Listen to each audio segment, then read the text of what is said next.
Fala, galera do transporte, mais um bate-papo super bacana, super interessante. Hoje o tema vai ser gás natural, combustível alternativo para veículos pesados aqui no Brasil. Será que o gás natural é realmente o promissor, é o combustível que mais a gente vai ter no Brasil pela abundância que nós temos? Então hoje, para conversar com a gente, está o Ricardo Valejo. O Ricardo é um pesquisador e consultor específico na área de gás natural no Brasil. Ricardo, prazer falar com você. Prazer, Ivo. Prazer, Antônio. É um prazer poder falar desse tema com vocês. Acho que não só a questão da pandemia, mas a questão de mudança climática pede muita discussão sobre esse assunto. Então, eu estou à disposição de vocês. Bacana. E com a gente, o nosso parceiro de sempre, o Antônio Ferro, editor da revista Autobus. Ferro, valeu mais uma vez. Oi, Ivo. Oi, Ricardo. Obrigado aí. E esse assunto, com certeza, hoje vai ser bem debatido, porque ele mostra uma oportunidade para o Brasil em termos de energias alternativas. É isso aí. Bom, Ricardo, a gente tem aí no Brasil, agora, principalmente em época de pandemia, que se fala, agora é hora do combustível alternativo, agora é hora, de repente, de mudar essa chavinha. Então, traça para a gente aí um panorama se o Brasil realmente tem toda essa abundância com gás natural veicular, aonde que ele pode ser aplicado, o que a gente pode esperar para o futuro em termos de gás natural para os nossos veículos pesados, seja caminhões, seja um ônibus, né?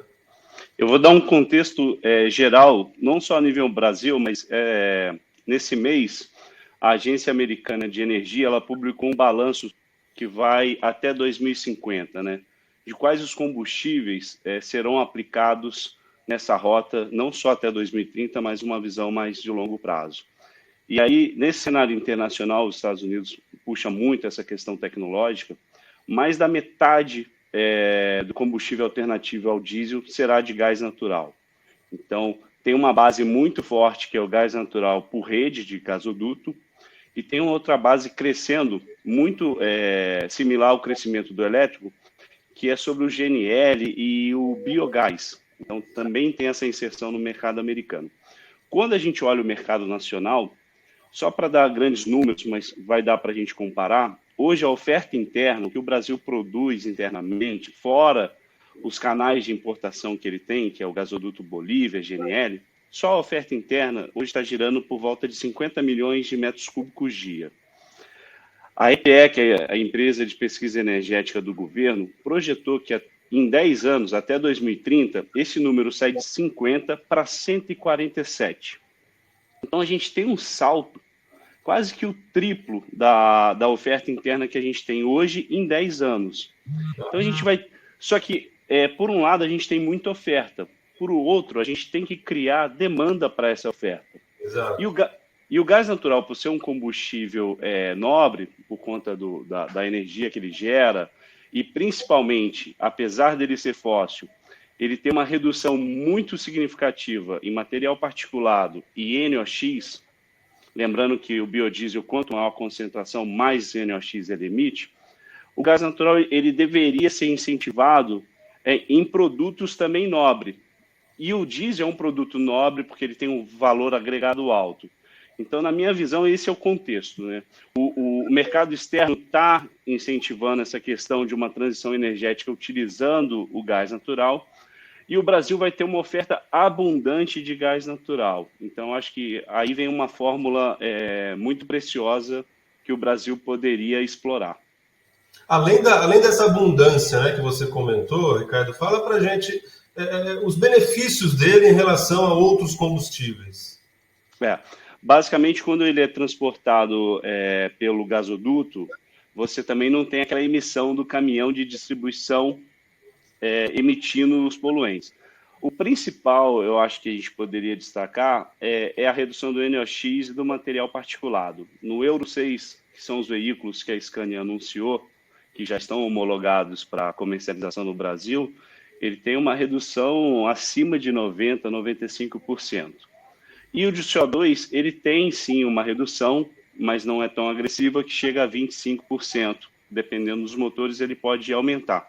Só que o grande lance está no biodiesel, no biogás, desculpa a confusão da palavra.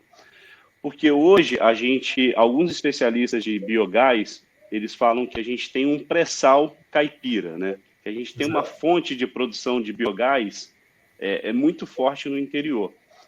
E o biogás nada mais é que o gás natural de forma renovável.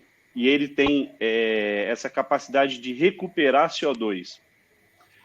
Em grandes números, uma molécula de CO2, uma molécula de metano, desculpa, que não está sendo tratada no tratamento de resíduo, enfim, está indo para a atmosfera, ela equivale a 26 moléculas de CO2. Quando você tem uma planta de processamento que você está capturando esse metano, você está deixando de emitir 26 moléculas de CO2. E substituindo o diesel é a combinação perfeita. Então, vai ter sim, se essa fonte for incentivada do gás natural, no futuro também a gente vai ter um complemento entre gás natural e biometano, como a gente vê acontecendo nos Estados Unidos, na Suécia e em vários países do mundo. Ô, Ricardo, deixa eu, nesse mesmo tema que você está aí pautando, você fala que a gente tem uma potencialidade muito grande, tanto do gás natural como do biogás, né? O que está faltando, então? São políticas públicas, são programas governamentais de incentivo, investimento na rede de distribuição do gás? O que você pode analisar sobre isso?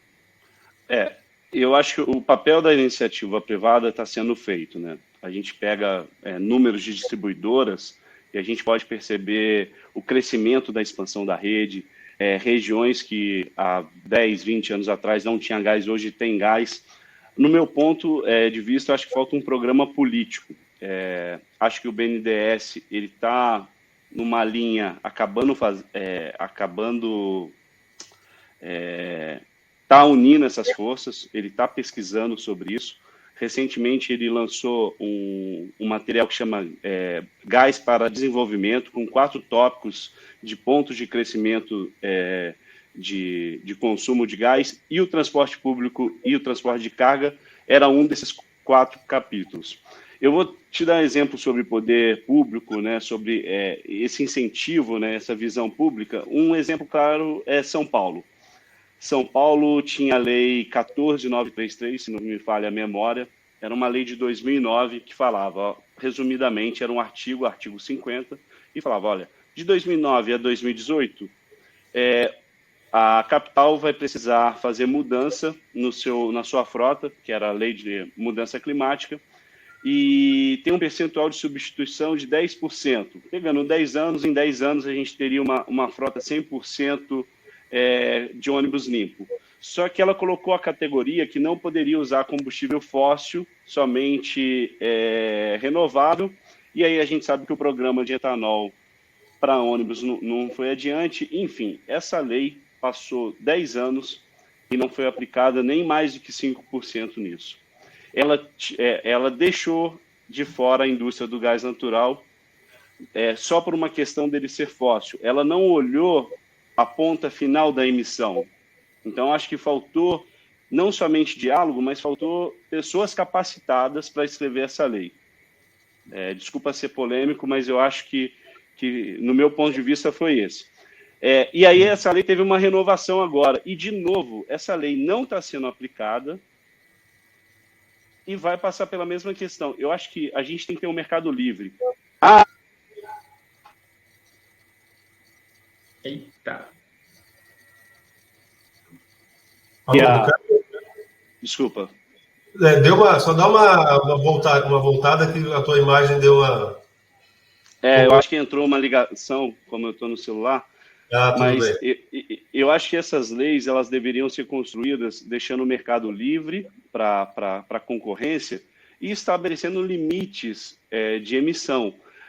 No Brasil, eu acho que a gente tem muito aquela questão de repente, a gente quer fazer política pública e quer dar um salto tecnológico. E a gente precisa ver o contexto total. Quais são as riquezas que o Brasil tem? Qual o caminho que, às vezes, uma Espanha ela está passando, talvez eletrificando alguma frota dela, mas ela passou 20, 30 anos consumindo o gás natural. Então, você tem uma fase que você precisa maturar. O Brasil parece que quer pular algumas fases. Ele quer sair do ponto A até o ponto C sem passar pelo ponto B. Então, eu acho que tem que ter essa questão, tem que ter muito estudo também técnico, não é somente vir com viés de marketing. Eu estou dizendo que os números são excelentes, mas a gente precisa também, as prefeituras, o poder público, colocar no papel, saber qual é o impacto de cada tecnologia e esse risco que vai ser assumido sobre uma tecnologia mais cara. Isso recai sobre o ombro do contribuinte e sobre o ombro também dos empresários de transporte. Então, às vezes, essas canetadas de lei, ela precisa um pouco de mais respaldo técnico. Ô, Ricardo, só completando, esse exemplo de São Paulo, a gente sabe que o serviço de ônibus de São Paulo, qualquer coisa que aparece de novidade, serve para o Brasil, né? Então, com essa lei, acabou engessando a participação do gás, né, Ricardo? São Paulo tem uma representatividade, né? São mais de 14 mil ônibus, mas eu já não afirmo que também ele serve para o Brasil inteiro. Eu acho que ele é alavancador financeiro para o Brasil inteiro. Vou te dar um exemplo. Quando você fecha essa janela para uma tecnologia a gás, o investimento que a Scania e outras montadoras estão fazendo nesse momento sobre gás, ele poderia ter acontecido há 10, 15 anos atrás. Se você fecha essa janela, o investidor fala, eu não vou investir em novos motores, em novas eficiências, porque eu não tenho segurança jurídica. Essa lei aqui me proíbe. Então, eu acho que a gente, às vezes, acaba retardando benefícios e investimentos. A gente poderia estar aqui em São Paulo respirando, tendo uma emissão muito melhor e perdemos 10 anos e já perdemos mais 2 da nova lei. Ricardo, quando você fala dos investimentos, a gente sabe que existe um investimento, de repente, até no primeiro momento, um investimento alto, que depois a conta tem que fechar, enfim. Você que está rodando por aí, que está nesse meio, quando você fala disso, você deve ter conversado com empresários, né, operadores de ônibus, eles estão receptivos também para isso? Como que está esse ambiente?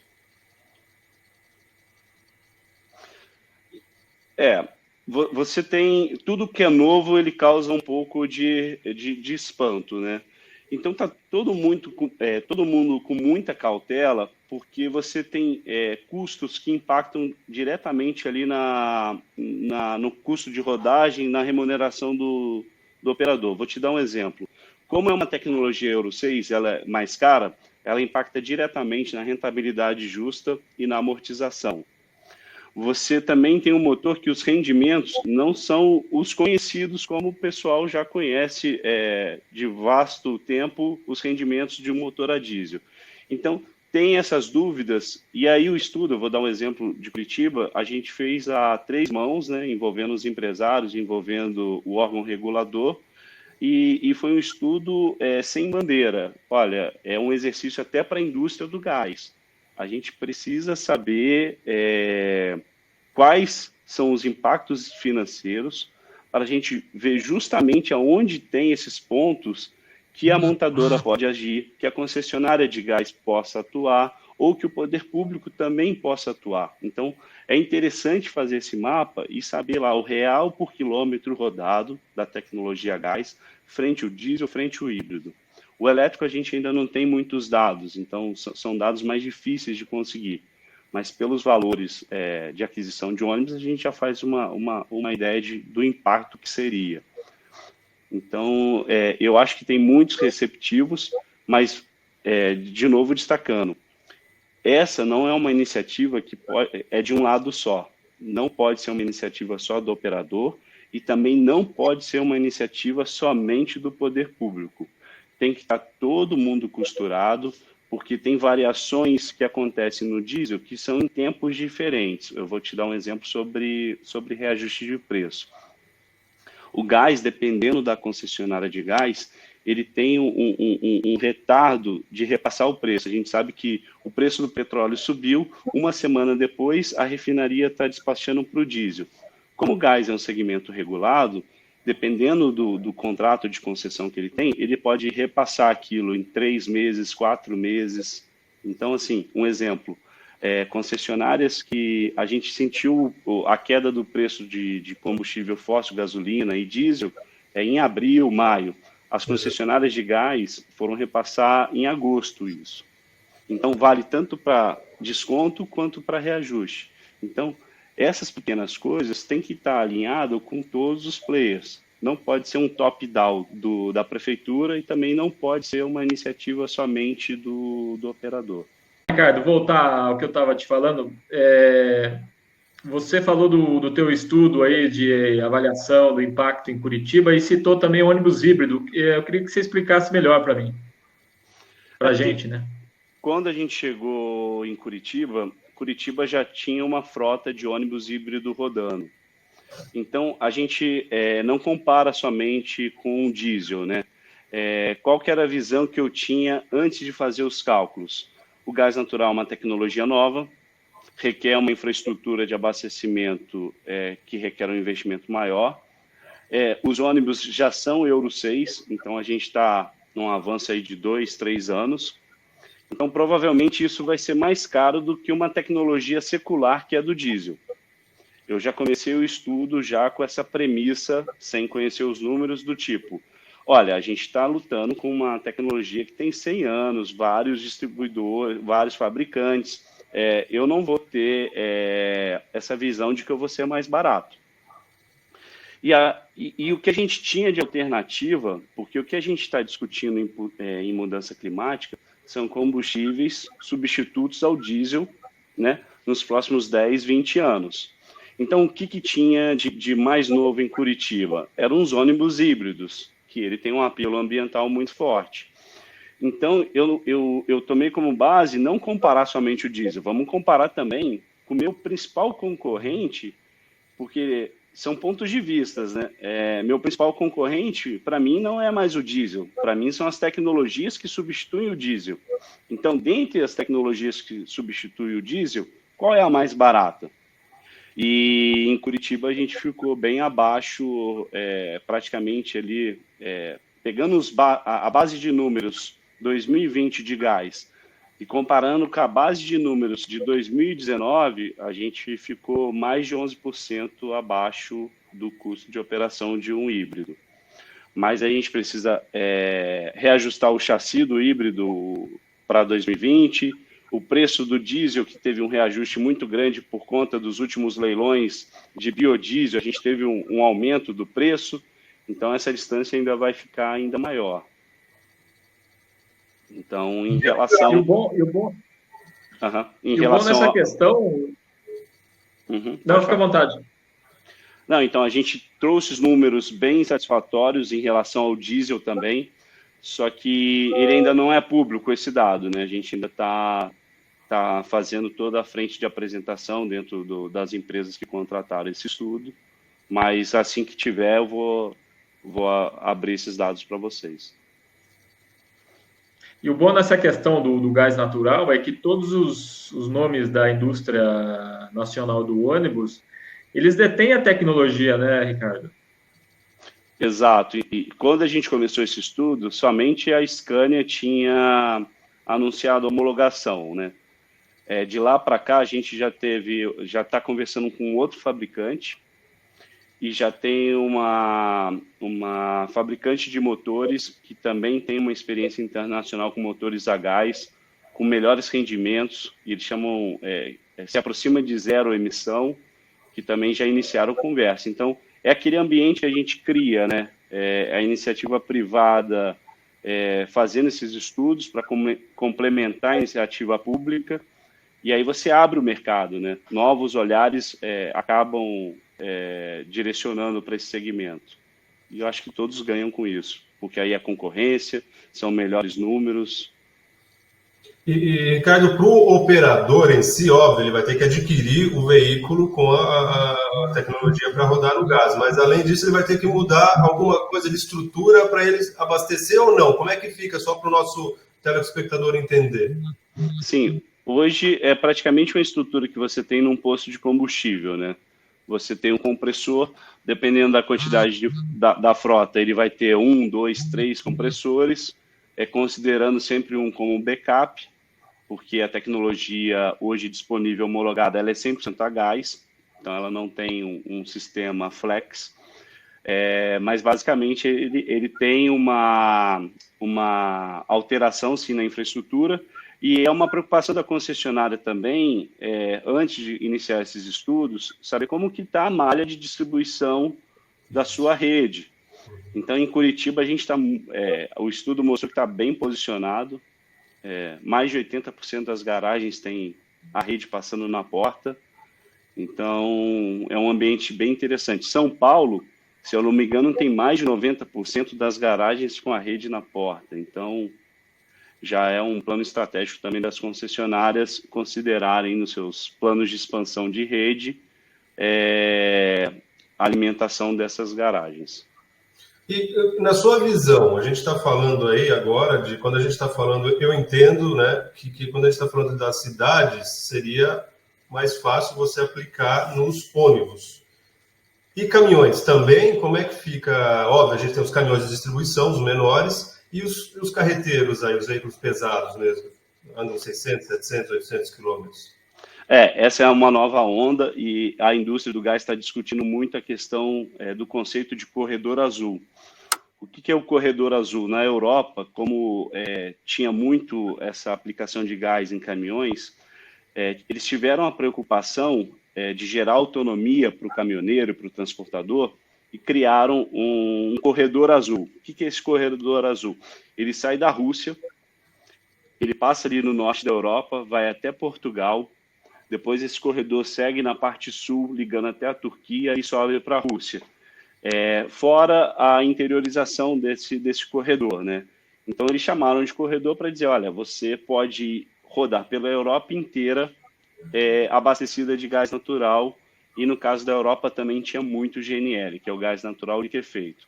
As concessionárias já estão movimentando para não somente construir essa infraestrutura, mas dar destaque para os postos atuais, que hoje já existe uma grande malha de postos, e mapear também as oportunidades de expansão desses postos para regiões que têm fluxo rodoviário, mas que não têm o gás disponível para abastecimento. Então já está tendo essa visão.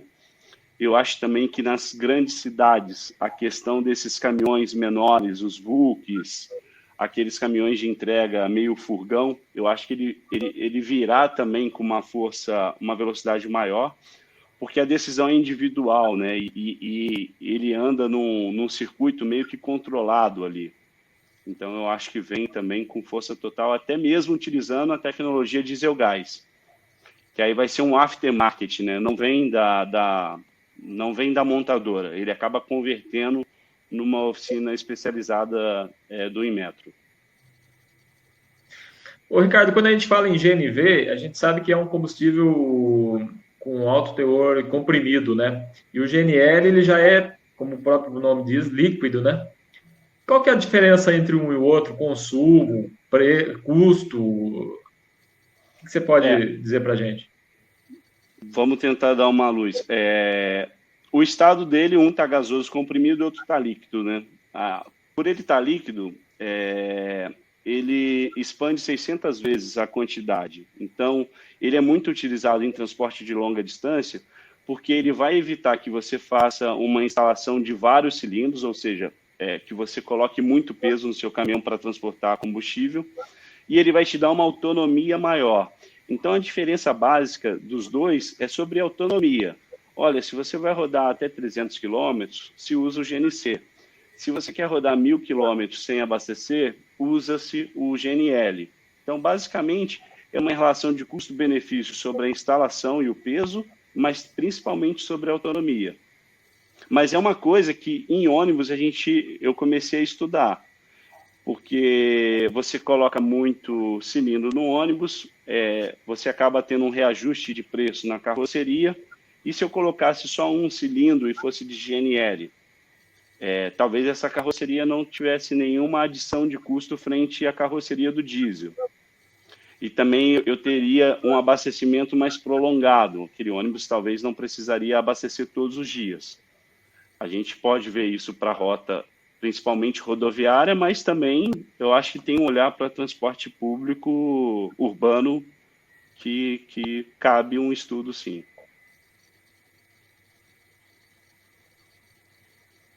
Ô, Ricardo, quando a gente fala né, a gente está falando não sei se é a sua área, que você poderia explicar um pouco mais para a gente. Você citou a Scania, né? E a gente roda seja com os caminhões, com os ônibus, né? A gente faz alguns testes, né? Nós da imprensa. E aí a gente está sempre com o motorista, né? E a gente está lá andando e como é que é o rendimento, como é que é o torque, enfim. Aí o motorista fala para a gente assim, olha, não muda nada. Ok, é uma visão dele. Só que daí quando eu vou para o posto aqui, que eu estou em Jundiaí, eu pergunto para alguns caminhoneiros, né, para alguns motoristas, seja de ônibus, seja de caminhão, ele fala assim, não, muda, não é a mesma coisa. Como passar isso para o mercado, né? O que vai impactar ou não? Porque o pessoal parece ter um pouco de ranço em relação a isso, né? A montadora fala uma coisa, o engenheiro da montadora, o motorista e o motorista do mercado, que está ali no dia a dia, fala outra, né? Eu vou aos dados, né? O que a gente tem analisado de curva de torque, ela é muito similar ao do diesel. Eu acho também que as montadoras elas não iriam vir com um produto que tivesse uma perda muito grande, porque vai pegar cidades com ladeiras e vai acabar queimando o produto. Então, baseado nos números, são iguais, são praticamente iguais. Quando a gente conversa sem se identificar com alguns motoristas, eu tenho um elogio principalmente em relação ao barulho. Isso, o ruído. Que diminui muito, e eu acho que também é uma frente para transporte de resíduo que circula à noite nas cidades, pode ser uma alternativa bem interessante. Mas o que a gente vem escutando dos motoristas, principalmente Curitiba e aqui alguns testes em São Paulo, são pontos positivos, principalmente em relação ao conforto.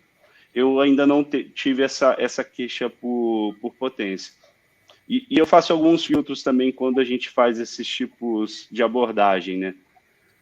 Porque a gente já viu casos do ônibus ser colocado numa linha que não era para um ônibus padrão, e aí você tem uma queixa do motorista muito forte, então a gente acaba dando um olhar mais técnico para separar as emoções, né, da avaliação.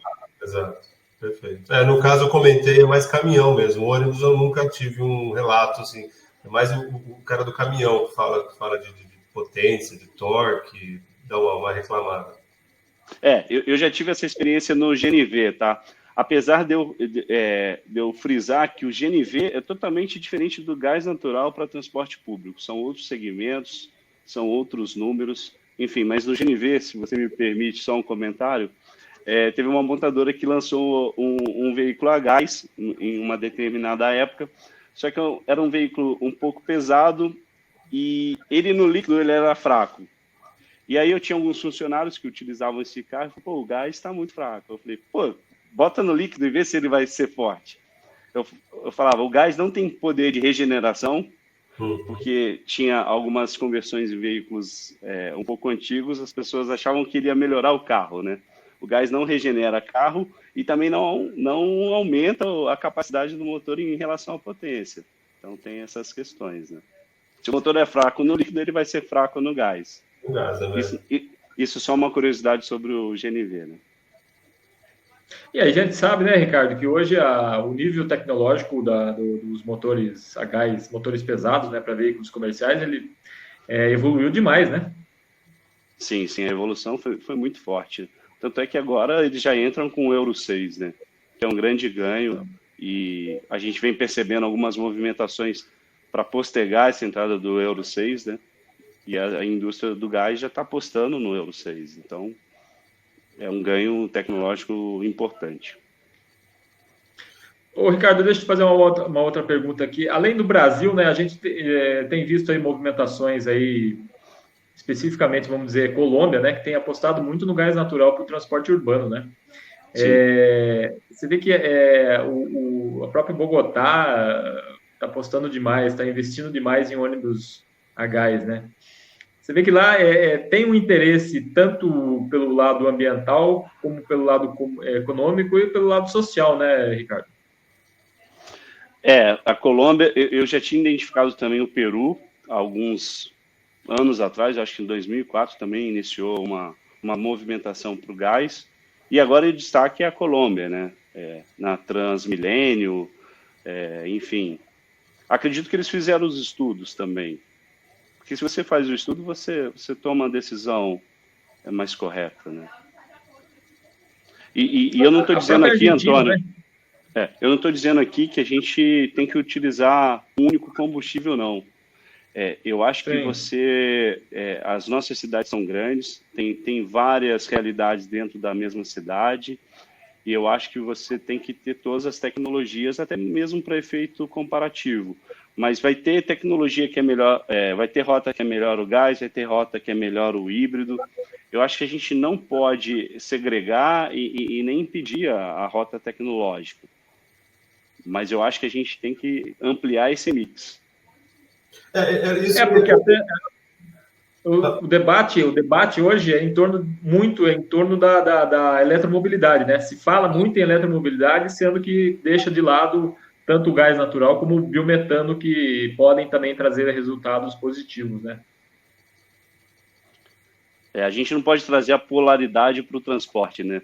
Ou é uma coisa, é outra, né? Eu acho que não. A gente tem um campo aí para ser explorado de vários combustíveis. Ô, Ricardo, num cenário, não sei se você deve ter um estudo, né? Não sei se é possível responder o que eu vou perguntar, que eu estou um exercício de imaginação aqui. Vamos lá, que São Paulo, né, é o nosso espelho aí, ou Rio de Janeiro, enfim, vamos pegar uma capital, já tivesse tudo certinho, estruturado, com umas condições perfeitas, sei lá, se tivesse 60%, 70% dos ônibus movidos a gás, né, a GNV. Dá para fazer uma estimativa de tarifa, por exemplo? Quantos que hoje o cara está pagando 4, não sei quantos, 5? Quanto que cairia essa tarifa usando o gás natural, com todo o poder público envolvido? Existe um estudo para a gente passar para o nosso telespectador? Hoje, específico para São Paulo, não. E como eu falei, o de Curitiba, ele ainda está fazendo os ajustes finais e sendo divulgado primeiramente para os contratantes do estudo, né? Mas São Paulo, só para dar um exemplo, São Paulo, se eu não me engano, ele tem um subsídio acima de 200 milhões mês. São Paulo ele deveria parar agora e começar esses estudos. Qual seria o impacto? Acredito que a SP Trans tem.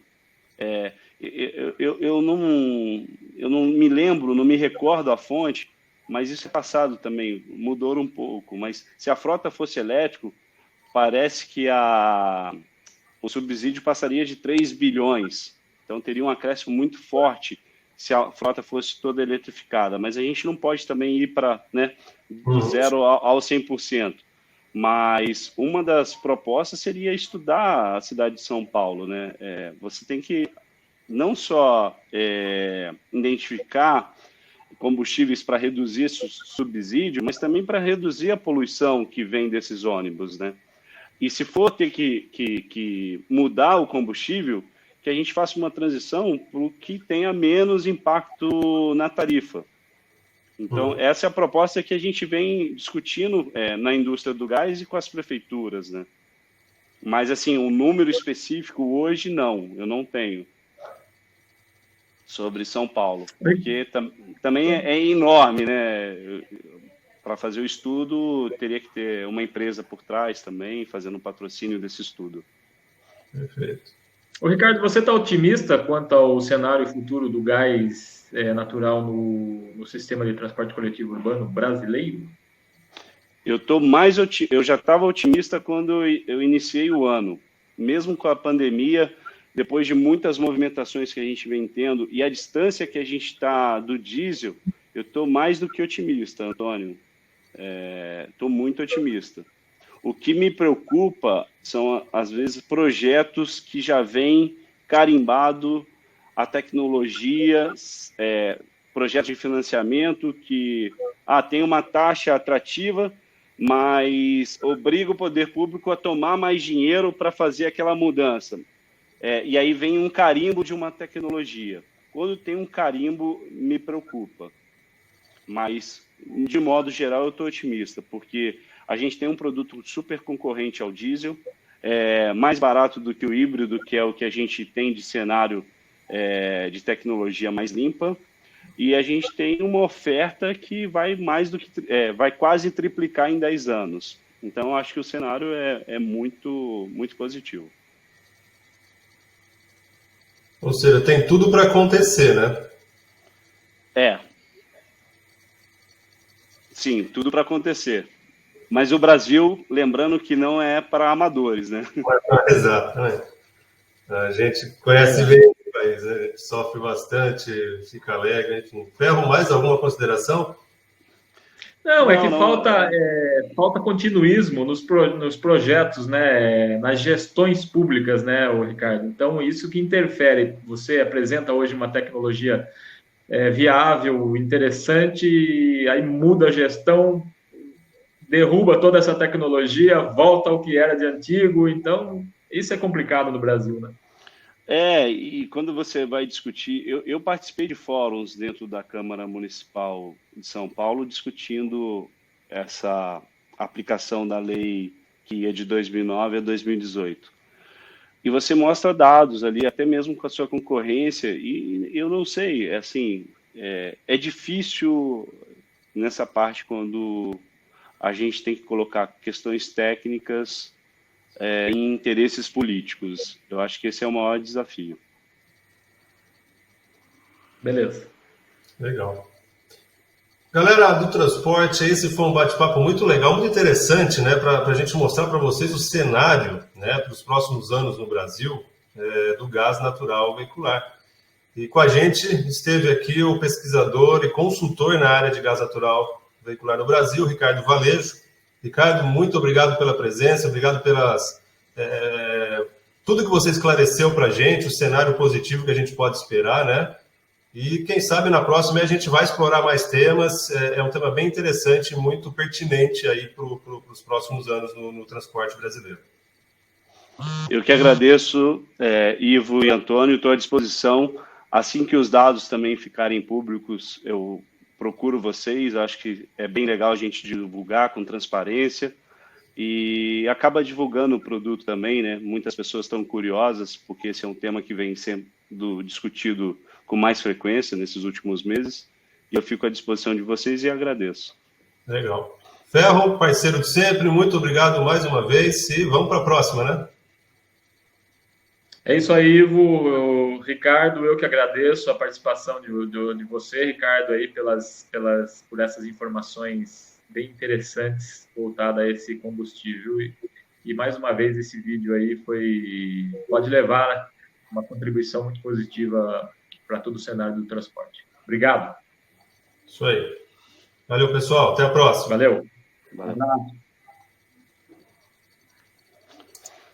Fechou, Antônio?